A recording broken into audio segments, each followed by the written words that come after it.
Queridas amigas, yo quisiera comenzar esta intervención recordando a una persona que no me está enterando. Sin duda, la pérdida de un ser querido siempre es algo difícil. La pérdida de un ser querido siempre es un gran golpe. Pero cuando ese ser querido tiene toda la vida por delante, ese golpe no se puede en ningún caso esquecer.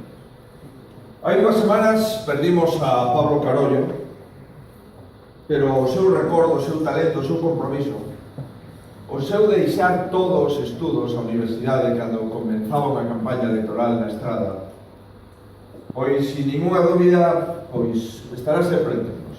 E a calidade humana de Pablo Carollo, de Novas Xeracións de Pontevedra, o seu presidente, que aínda sin cumprir 30 anos nos deixou fai só 2 semanas, quero que empece esta interparlamentaria con ese recordo, e por eso descanse en paz.